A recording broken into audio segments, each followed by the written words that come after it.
Hey everybody, welcome back to the show. Today we're doing something pretty interesting.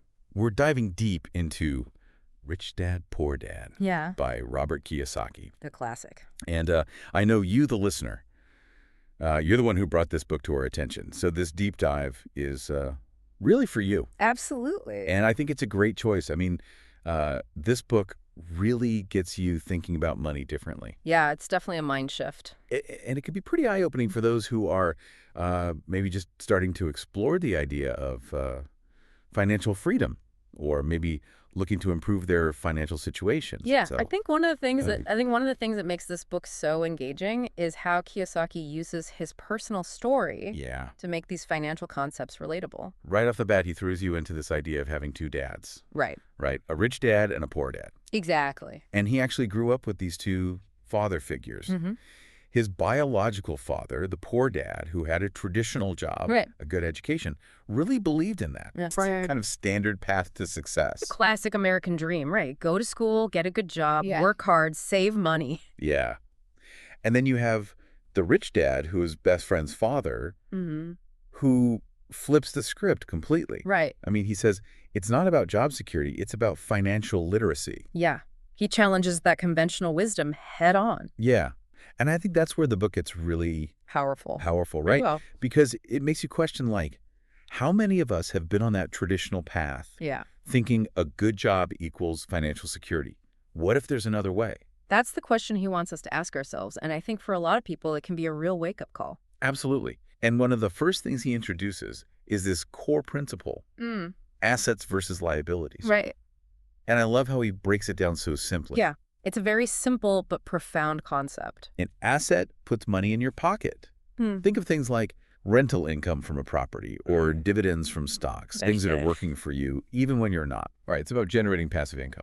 Actively working. And then a liability takes money out of your pocket. It's your mortgage, Yeah. your car loans, Credit card debt. credit card debt, all those things that are constantly draining your resources. Exactly. And what's interesting is that Kiyosaki points out that many people mistakenly Yeah. view their homes and cars as assets, Yeah, because they're big and valuable. when in reality they are often liabilities. Yeah, they're taking money out of your pocket each month. With mortgage payments, property taxes, insurance repairs, all that. Yeah, it adds up. And to really drive this point home, Yeah. he shows these cash flow diagrams in the book, which are so helpful Always with that. Yes. for visualizing how money actually moves for the rich, the poor, and the middle class. And you can see clearly how the rich focus on building their asset column, while others often get stuck in that cycle Exactly. of just income and expenses. And that's where he introduces this idea of the rat race, The rat race, yeah, that's a key concept. which I think so many of us I think we can all relate to that on some we level. can relate to. Yeah, for sure. It's that constant struggle of working for a paycheck, Mhm. paying bills. Your expenses go up as your income goes up? And you know your expenses go up as your income goes up. Right. You never seem to get ahead. And you're always worried about losing your job. You're always worried about losing your job Yeah. and not being able to pay the bills. And it's this trap that keeps a lot of people financially insecure. Absolutely. And what's interesting is that Kiyosaki even argues that the traditional advice we've all heard, get a good job, work hard, save money, Yeah. that might be outdated in our current economic landscape. Yeah. And that's the times have changed. Yeah. And that old advice might not cut it anymore. That's where things get, I think, Yeah. a little controversial. Oh, controversial, yeah, for sure. Because it challenges like everything we've been taught growing up, right? It really makes you think, doesn't it? It does, but it's also what makes it so thought-provoking. And it leads him to this idea of Minding your own business. minding your own business, which initially when I first read that, I thought like, Yeah. okay, does everyone need to become an entrepreneur? Right. It's not necessarily about starting a company. But it's not about that, right? No, it's about It's about building your asset column. building that asset column. It's about generating those income streams Passive income. that are not tied to your time or a traditional job. Right, exactly. So things like owning businesses that you don't have to actively manage, stocks that pay you dividends, real estate that brings in rental income. It's about making your money work for you around the clock. Making it work harder than you do. Yeah. Right. And Kiyosaki argues that the key to achieving this is financial literacy. Yeah, which is something I think a lot of people don't realize Yeah. is so crucial. because it's not something that's typically taught in school. Right. It's not taught in traditional schools. So we have to take it upon ourselves to really understand how money works, how to make it work for us. And that's why deep dives like this are so important. Absolutely. We need to seek out this knowledge because it's not just going to be handed to us. Right. We have to be proactive. And Kiyosaki even goes deeper. He introduces specific tactics and strategies that he believes the wealthy use. Things like leveraging corporations to reduce tax burdens legally. That's a big one. And I know that can sound kind of complicated, like, oh, corporations, taxes. Yeah, it can sound intimidating. But the core idea is that a corporation acts as a separate entity. Right. It has its own set of financial rules, which can sometimes be more advantageous than individual tax rules. Exactly. It's about playing by the rules of the game, but understanding how to play strategically. Yeah, and it's not about evading taxes. Right. It's about understanding the legal ways to minimize your tax burden. It's about being smart with your money. It's about using the system intelligently. He also talks about creative ways to raise capital, going beyond just relying on bank loans. He wants us to think outside the box, look for investment opportunities that others might miss. Maybe because they're too busy focusing on what Kiyosaki calls fixing toilets. Right, that day-to-day grind that keeps them from seeing the bigger picture. Exactly. And he even talks about the psychology of wealth building, arguing that fear and laziness are two major obstacles that we have to overcome. And I love that story. Oh, yeah, the toothpaste caps. He tells about counterfeiting toothpaste caps as a kid. It's such a great example of how fear of getting in trouble, fear of failure can really stifle our entrepreneurial thinking. From a young age, and I think a lot of people can relate to that. Right. We all have those early experiences that kind of shape our beliefs about money and success. Absolutely. Our early experiences with money can really influence our financial mindsets as adults. Totally. And he contrasts that with the story of his rich dad, who paid him a measly 10 cents an hour to work at his store. Right. Not because he was cheap. Not because he was cheap, right, but because he wanted to teach him yeah, about overcoming discomfort and the fear of hard work. Yeah. It was about building resilience and learning the value of hard work. And I think those stories are so powerful because they show us how our early experiences and the messages we receive about money can really shape our financial mindsets. Absolutely. They lay the foundation for our financial beliefs and behaviors. Yeah. And it makes you think, like, how much of our financial behavior is driven by those early experiences, those messages we got from our parents, from our environment. And how much are we just kind of on autopilot doing what we've always done without really questioning why we're doing it. Yeah. And Kiyosaki's book really encourages us to start questioning those things, to become more conscious and intentional about our financial decisions. Absolutely. So I think those are some really great foundational points from this first part of Rich Dad Poor Dad. Definitely. And there's a lot more to uncover as we continue our deep dive. So, one thing that really stood out to me in this next section of Rich Dad Poor Dad is how Kiyosaki tackles the topic of taxes. Yeah. And he's not afraid to be. Yeah, he doesn't pull any punches. No, he doesn't. He even calls Robin Hood a crook. I know. I was like, what? All right, Robin Hood. The guy who steals from the rich to give to the poor. Yeah. Kiyosaki sees it differently. Yeah. He argues that this whole take from the rich mentality hasn't actually helped the poor and middle class the way some people believe. Yeah. Instead, it's an interesting perspective for sure. He suggests it's led to expanding taxes to lower income levels. Yeah. Making it even harder for people to get ahead. Yeah, because it seems like everyone's getting taxed more. Exactly. You're Brit. He's saying the system as it is isn't really designed to benefit those who need it most. He's challenging that assumption. Yeah. And he points out that the rich don't just passively pay more taxes. Right. They understand the system. Right. They use their financial literacy to legally minimize their tax burden. Yeah. They're playing the game. Exactly. Smart. He even provides a simple diagram in the book showing how a corporation can act as a shield. Right. So it's like you have this separate entity that's helping you manage your income and expenses. Exactly. And it's all legal. Yeah. It's about following the rules, but understanding how to use them to your advantage. Yeah. It's not about cheating the system. No, it's about working within the system, Yeah. but strategically. And this is where he really emphasizes the importance of Financial education. financial education. Yeah, he says the poor and middle class are often penalized Right. for their lack of financial knowledge when it comes to taxes. Yeah, and he has that great quote where he says, Yeah. "The rich outsmarted the intellectuals solely because they understood the power of money, a subject not taught in schools." Exactly. It's like a secret knowledge that's not being shared. And it makes you wonder, like, Yeah. is it realistic for everyone to Right. become a tax expert or Uh-huh. set up these complicated corporate structures? Yeah, that's a good question. It feels like it could create a bigger divide Right. between those who have access to this knowledge Yeah. and those who don't. And I think that's where the need for more accessible financial education comes in, which is something Kiyosaki advocates for strongly. Mm. He's not saying everyone needs to become a tax attorney, Right.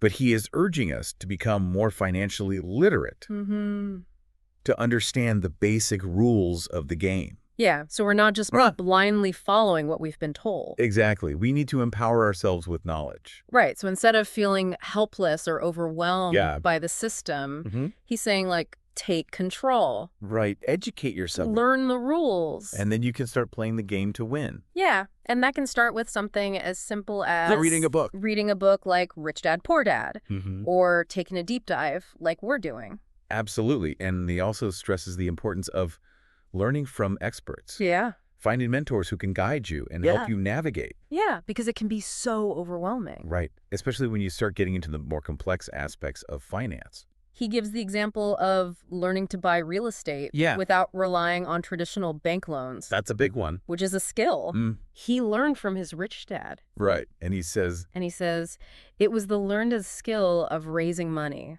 more than the houses themselves that was priceless. So it's not about the specific asset. right, It's about the knowledge the knowledge. and the skill set. Yeah, once you have the knowledge, you can apply it to so many different areas. Yeah, and he shares some pretty amazing stories. Oh, yeah. He tells some great stories. About the deals he's made. Like buying an apartment building for $1.2 million with no money in the bank. I know, that's It's incredible. mind-blowing. He really pushes us to think bigger. Yeah, and to be more creative. To challenge our own limitations. But how does someone even begin to approach something like that? Right. I mean, buying real estate with no money down Yeah, it sounds almost impossible. sounds pretty intimidating. That's where the mentorship and education come in. Yeah. Kiyosaki stresses the importance of learning from those who have already achieved what you want to achieve. Right. It's like tap into their Fix that shit. experience, their wisdom. Find a mentor who's done what you want to do. Yeah. Take them to lunch. Yeah. Ask for their tips and tricks. Yeah. Learn from their mistakes. Yeah, so you don't have to make them yourself. Right. And he has this great analogy. Oh, yeah. He says, life is much like going to the gym. The most painful part is deciding to go. Once you get past that, it's easy. So it's about pushing through that initial resistance, that fear of the unknown. Yeah, and then, finding that the process of learning and growing can actually be enjoyable. Right. It's like anything else. Yeah. The harder part is getting started. Yeah. Once you're in motion, it starts to flow. And then he talks about the importance of managing your emotions when it comes to money, Yeah, that's huge. especially fear. Fear is a big one. Yeah. He says, it's okay to be fearful. It's okay to be a coward when it comes to money. You can still be rich. We're all heroes at something and cowards at something else. Yeah. We all have our strengths and weaknesses. And I think a lot of people can relate to that. For sure, money can be a very emotional subject. Yeah, they can bring up It can trigger a lot of fear and anxiety. a lot of fear, anxiety, even shame. Yeah, absolutely. And he doesn't shy away from that. No, he's very open about his own struggles with fear. Yeah. He even compares... He even compares his fear of public speaking to his fear of death, I know. which is pretty intense. Yeah. But it shows that it's okay to acknowledge those fears, Right. but not let them paralyze us. It's about learning to manage that fear, not letting it prevent you from taking calculated risks and pursuing your financial goals. Exactly. And this ties back to his point about the power of failing forward. Right. He says, I have never met a rich person who has never lost money. So it's like failure is Failure is inevitable. inevitable, Right. but it's how you learn from those setbacks that determines your success. Yeah. He uses the example of Colonel Sanders, Oh, yeah. who was rejected over 1,000 times I know, that story's incredible. before someone finally agreed to franchise his Kentucky Fried Chicken recipe. Talk about perseverance. Right. What an inspiration. That's a powerful reminder that success often comes Right. after a string of failures. Yeah, it's about not giving up on your dreams. And then there's his perspective on laziness. Oh, yeah, this is a good one. He says, busy people are often the most lazy. It seems counterintuitive. Yeah, what's he getting at there? He's talking about the kind of laziness that stems from being busy with the wrong things. Yeah. The things that keep you stuck in the rat race. The things that don't actually move you closer to your goals. So it's not about being idle. No. It's about being intentional. Being intentional with your time and energy. With your time and energy. And questioning your priorities. Yeah. Making sure you're investing your time and energy in activities that align with your values Yeah. and your vision for the future. And he talks about the importance of paying yourself first. Oh, yeah.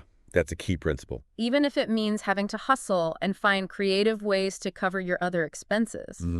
He says, the pressure to pay becomes my motivation. So it's like turning that pressure into a positive force. It's about shifting your mindset from scarcity to abundance. Exactly. From focusing on what you don't have to what you can create. It's like saying, I'm going to prioritize my financial well-being, and then I'll figure out the rest. And sometimes a little financial pressure can be a good thing. Yeah, it forces you to think outside the box, to come up with innovative solutions. Yeah, to get creative. He also talks about the importance of building a strong team. Yeah. Of advisors, brokers, accountants, attorneys. People who can help you make more money and save you time. He emphasizes that these professionals are an investment, not an expense. Right. And he has a point. Yeah. I mean, think about it. Right. If you hire the right people, Yeah. their expertise should actually make you more money than it costs you. It's about leveraging your time and resources wisely. Yeah, focusing on your strengths and delegating tasks that others can do more efficiently. And then he has some unconventional advice about looking for opportunities to get something for free. I know, like a condominium. Yeah, condominium, land, stock shares, whenever he makes an investment. He calls it being an Indian giver. That's definitely not something you hear every day. Right. It's a little provocative. Yeah. But he explains how this strategy Yeah. can significantly boost your returns. Yeah. He uses the example of Ray Kroc. Oh, yeah. The founder of McDonald's. People think he was in the hamburger business. Right. Everyone thinks of McDonald's as hamburgers. But he was actually. But he was really in the real estate business. In the real estate business. Acquiring valuable land under each McDonald's franchise. It's about thinking beyond the obvious, finding creative ways to build wealth. Yeah, and seeing opportunity where others might just see a transaction. Yeah, and he encourages parents to use their children's desires for things like cars and video games as opportunities to teach them about financial literacy. About investing. He shares a story about his friend who used his son's desire for a car to teach him about investing and creating passive income. What a great idea. Yeah, it's about shifting the focus from consumerism to investing. Yeah. From instant gratification to long-term financial security. It's about teaching kids that money can work for them instead of them always working for money. Right. And Kiyosaki even created his cash flow board game to teach these principles in a fun and engaging way. It's such a brilliant idea. Yeah. It's like learning by doing. Yeah. But without the real world risk. And it allows you to experience different financial scenarios. Yeah. Make mistakes. Yeah, with play money. With play money. And see how different choices can lead to different outcomes. He emphasizes that the path to financial freedom isn't about get-rich-quick schemes. Right. It's about developing your financial intelligence. Mastering the game of money. Mastering the game of money and making informed decisions that align with your values and long-term goals. Yeah, and that's a powerful message. Yeah. For anyone who feels stuck in the rat race. Or who dreams of a life with more financial freedom and choices. Absolutely. It's about taking control of your financial future. Yeah. Not being a victim of circumstances. Right. Or relying on outdated advice that might not be serving you anymore. So it's about becoming more conscious and intentional about your financial decisions. Absolutely. You know, one thing that's really striking me as we've been going through Rich Dad, Poor Dad is that Kiyosaki goes beyond just the personal finance stuff. It's like he's offering a blueprint for a richer life, not just financially, but in a deeper sense. It's about more than just money. Yeah. It's about mindset. It's about purpose. Yeah. He talks about finding your path, which may look different from that traditional career trajectory. Right. And I love how he uses his own story as an example, leaving a secure job. Right, at Standard Oil. At Standard Oil to join the Marine Corps, to learn how to fly. Yeah, that definitely goes against the play it safe mentality. It's like, go for it. Take risks. Learn something new. Yeah, and it really emphasizes that idea of learning for the sake of learning, not just for a paycheck. He says, look down the road at what skills they want to acquire before choosing a specific profession and before getting trapped in the rat race.